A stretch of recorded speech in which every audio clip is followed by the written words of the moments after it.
Welcome. Today I will be paraphrasing, summarizing, and sharing for the April 23rd Al-Anon readings in Courage to Change and a little time for myself. We'll begin with the Serenity Prayer and 3 mindful breaths. God, grant me the serenity to accept the things I cannot change, courage to change the things I can, and wisdom to know the difference.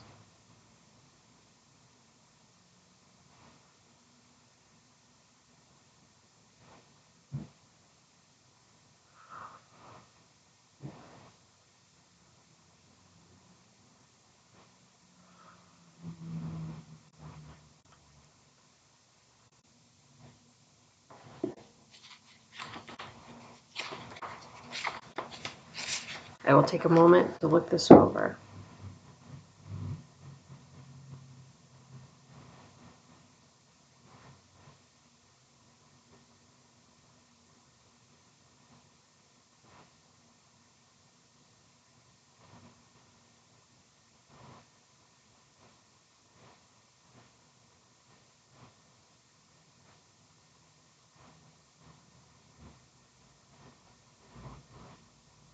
The question is, when do I have trouble separating the person from their behavior? The passage begins with this person describing detachment with love as being difficult. And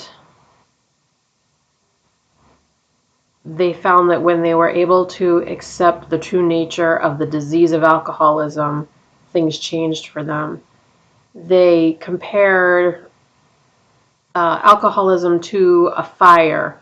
A fire can be both dangerous, but it can also be beautiful.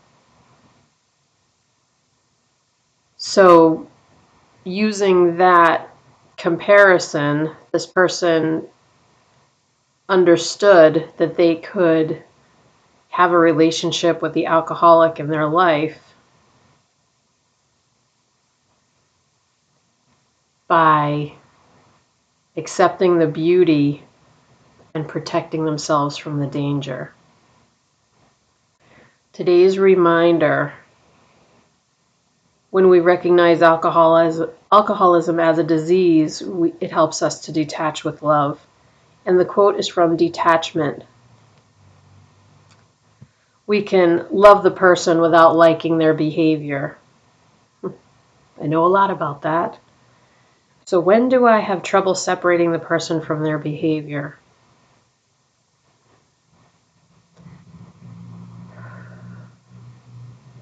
I think when I'm out of balance, if I'm having trouble practicing the principles of what I've learned in Al-Anon, then it's hard to separate the person from their behavior. Of course, if the behavior is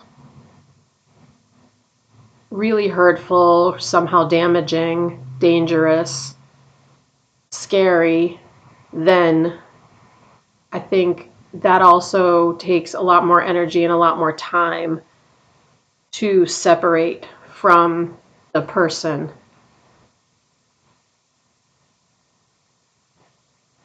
Also,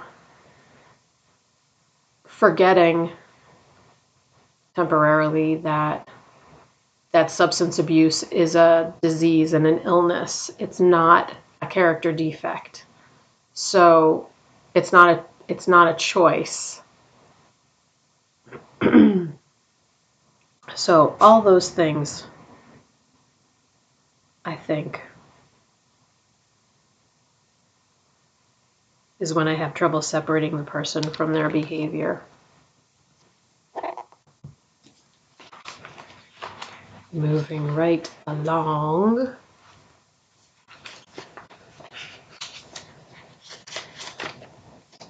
I'll take a minute to look this over.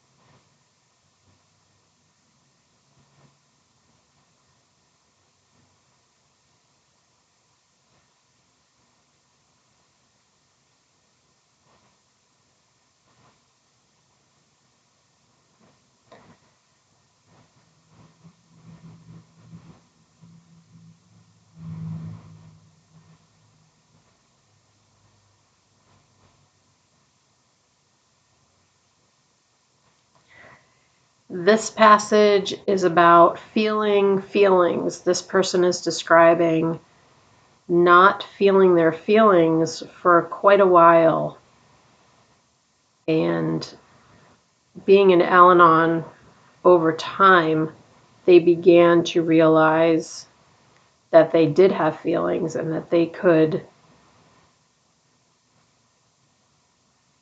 be in touch with them. The person describes thinking that maybe they were getting sicker because their feelings were so uncomfortable. But then someone in Al-Anon assured them that it was just part of the recovery process. And this person says over time the discomfort did pass, and eventually the person started to feel more like a whole human being. And the person goes on to say, when feelings are trapped inside, it's painful and poisonous, but they become expressions of vitality when they let them out. I love that description. Today's reminder, it is worth it to stop and see how we feel. Whether we feel joy or sadness, it's a reminder that we are alive. And the quote is from Khalil Gibran.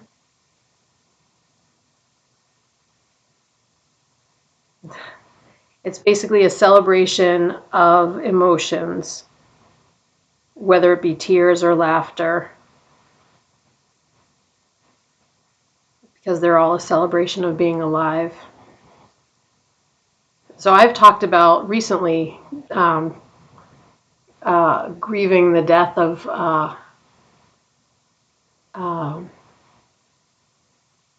this person that I was very close to years ago. I've experienced a lot of emotions, and in fact, I feel like I'm getting more and more adjusted to that, to the idea that his soul has moved on. He's passed on from this existence. And I went to visit my uncle yesterday, and my uncle is 94. He's going to be 95 in June, and he had double cataract surgery a couple of weeks apart, and my cousin came in from across the country, and so I got to see her and I got to see him, and he's really quite amazing. But he's changed. He's aged. It is a very natural progression, but his mobility is much different than it used to be. He uses a walker, which I'm so proud of him for using it. He needs it, but he's still at risk for a fall because he gets dizzy, and he lives by himself. He likes living by himself, and it's a lot of emotions wrapped up in that because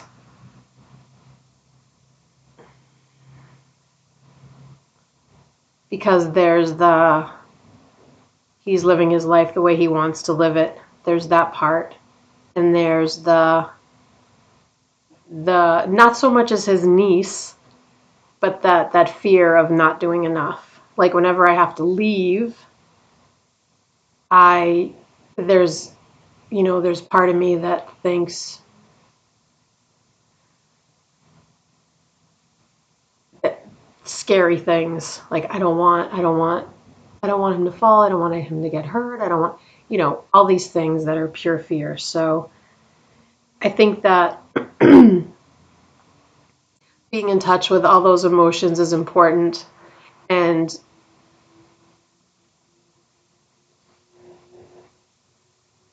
in with all those mixed emotions is just the pure love and appreciation that I have for my uncle. It's kind of funny that my aunt, I was very, very close to my aunt. She was like my second mom. I'm so lucky. I had my mom, I had my aunt, I had my stepmother. I'm just super lucky in that way. So my aunt was like another mother to me, but she passed away in 2012. And it was not until after my aunt passed away that I actually got to know my uncle really well, because when my aunt was alive, I was always spending time with my aunt. And now I have gotten to know my uncle, and he's wonderful. And so I'm just very grateful for that. And I'm grateful for our time together. And uh, so I feel all the emotions, but that's what I focus on. Like my cousin left before, she left for the airport to go back home before I left my uncle. And we were texting by the time I got home, and she was very nervous and uptight. And I was trying to tell her what a lovely visit we had, and, to focus on the positive. But I know it's different for her because that's her dad. That's my uncle. So she feels more of her. She has three other siblings. So, I mean, it's a blessing and a curse, maybe from personal experience, but to have three other people to count on can be good. But a lot of times, four different people, four different opinions, four different ways to approach something. But anyway, yes, I think I'm feeling a little less scared of my emotions, and they're not as intense as they were a week ago or 2 weeks ago, and that's good. We'll close out with the serenity prayer and 3 mindful breaths. Here we go. God, grant me the serenity to accept the things I cannot change, courage to change the things I can, and wisdom to know the difference.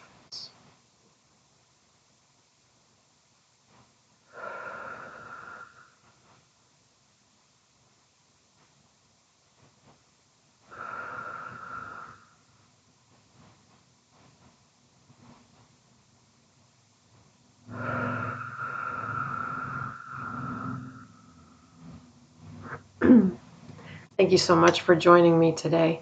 I look forward to seeing you again tomorrow. Sending you love. Take care.